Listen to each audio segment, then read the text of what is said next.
Hello అండి అందరికీ welcome back to our channel రూపోస్ వరల్డ్. ఈరోజు మన వీడియో వచ్చేసి అరటికాయ వేపుడండి. అరటికాయను రకరకాలుగా చేసుకుంటూ ఉంటారు అందరూ. ఒక్కసారి నేను ఇప్పుడు చెప్పినట్లుగా ట్రై చేసి చూడండి. ఎలాంటి పప్పులోకైనా, పప్పు చారుకైనా, సాంబార్కైనా సరే, ఒట్టిగా రైస్లో అయినా సరే ఇలా కానీ చేసుకున్నారంటే సూపర్గా ఉంటుందండి. ఇంకా ఆలస్యం చేయకుండా అరటికాయ వేపుడు అనేది ఎలా చేయాలో చూద్దామా. ఈ అరటికాయ వేపుడు కోసము ఈ సైజులో ఉన్న నేను 2 అరటికాయలు అయితే తీసుకున్నానండి. వీటిని ముక్కలుగా కట్ చేసిన తర్వాత కాస్త నల్లబడుతూ ఉంటాయి కాబట్టి అలా నల్లబడకుండా ఉండడానికి ఒక బౌల్లోకి వాటర్ తీసుకొని ఈ వాటర్లో కొద్దిగా ఉప్పు వేసి అందులో కాస్త మజ్జిగ వేస్తున్నానండి. ఇలా మజ్జిగ, ఉప్పు, నీళ్లు కలిపిన నీళ్ళలో అరటికాయ ముక్కలు వేయడం వల్ల మనకు చాలా వరకు నల్లబడటం అనేది తగ్గిపోతుంది. ఇప్పుడు ఈ మజ్జిగను పక్కన పెట్టేసుకొని ఈ అరటికాయలను అయితే ఈ విధంగా చివర్లు కట్ చేసుకోవాలి. కట్ చేసిన తర్వాత ఇలా పీల్ తీసేసుకోవాలండి. మరీ ఎక్కువగా తీయకూడదు. కాస్త తొక్క అనేది లైట్గా ఉంటేనే టేస్ట్ చాలా బాగుంటుంది. అరటికాయకి మీకు అలా ఇష్టం లేకపోతే తొక్క పూర్తిగా తీసేసుకోవచ్చండి. చూడండి, నేనైతే తొక్క లైట్గానే తీసాను. అరటికాయ మొత్తానికి కూడా తొక్క తీసేసుకొని నేను ఇక్కడ చూపించినట్లుగా ముక్కలుగా కట్ చేసుకోండి. మరీ చిన్న ముక్కలుగా కట్ చేశారనుకోండి మీకు ఫ్రై అనేది ముద్దగా అయిపోతుంది. అరటికాయ ముక్కలు తొందరగానే వేగుతాయి కాబట్టి ఇలా కొంచెం పెద్ద ముక్కలుగానే కట్ చేసుకోండి. చూడండి, ఇలా కట్ చేసుకున్న ముక్కలన్నీ కూడా మజ్జిగ నీళ్ళలో వేసేసుకొని పక్కన పెట్టేసుకోండి. ఇలా ఈ మజ్జిగ నీళ్ళలో 10 నిమిషాల పాటు వేసి పక్కన పెట్టేసుకోవాలి. ఇప్పుడు పాన్ పెట్టుకొని స్టవ్ ఆన్ చేసుకొని 3 టేబుల్ స్పూన్ల ఆయిల్ వేసి ఆయిల్ హీట్ ఎక్కాక 1 టేబుల్ స్పూన్ పచ్చిశనగపప్పు, 1 టేబుల్ స్పూన్ మినపప్పు, 1/2 టేబుల్ స్పూన్ జీలకర్ర వేసుకోవాలండి.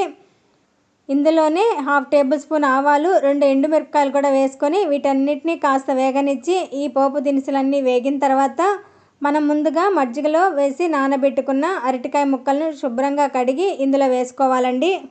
ఇప్పుడు మంటను లో ఫ్లేమ్లో పెట్టి ఇలా కలుపుతూ 2 నిమిషాలు వేయించుకోండి.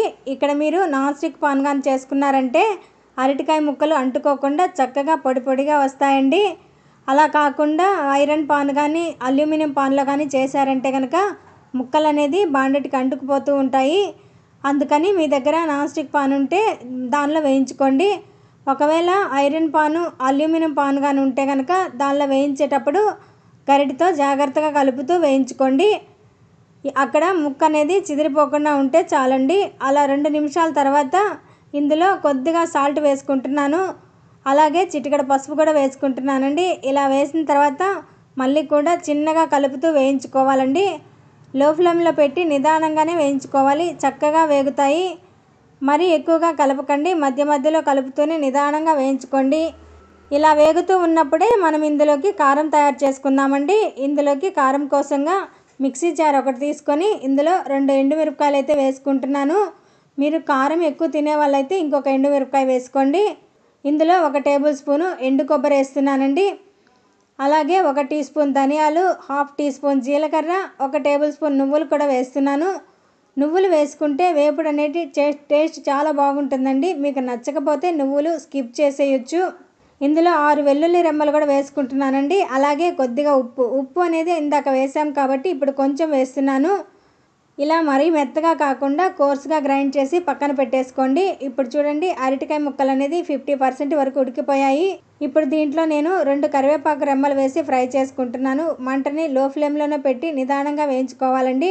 ఇప్పుడు అరటికాయ ముక్కలు అనేది ఆల్మోస్ట్ వేగిపోయాయి. ఇప్పుడు ఒక ఫోర్క్ తీసుకొని గుచ్చి చూస్తున్నాను. చూడండి, ఇలా మెత్తగా కానీ వచ్చిందంటే అరటికాయ బాగా ఉడికిపోయినట్టండి. మరీ మెత్తగా అయితే వేగించుకోవద్దు, ముద్దగా అవుతుందండి, టేస్ట్ బాగుండదు. ఇలా వేగిన తర్వాత ఇప్పుడు దీనిలోకి మనం ముందుగా మిక్సీ పట్టుకున్న కారం పొడిని అయితే వేసుకోవాలండి.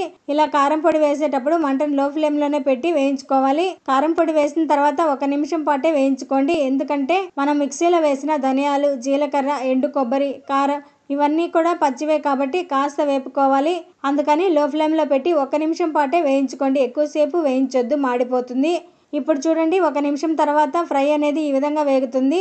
ఇలా వేగిన వెంటనే స్టవ్ ఆఫ్ చేసేయండి. ఇప్పుడు మీరు ఇంకా కావాలి అనుకుంటే లాస్ట్లో తరిగిన కొంచెం కొత్తిమీర వేసుకోండి. అంతే అండి, చాలా సింపుల్గా ఉండే అరటికాయ వేపుడు రెడీ. ఈ అరటికాయ వేపుడు మీకు నచ్చినట్లయితే ఒక లైక్ చేయండి. మీరు ఇచ్చే లైక్ నాకు ఎంతో సపోర్ట్ అవుతుందండి. మన ఛానల్ని ఫస్ట్ టైం చూస్తున్నట్లయితే సబ్స్క్రైబ్ చేసుకోండి. Thank you. నమస్తే.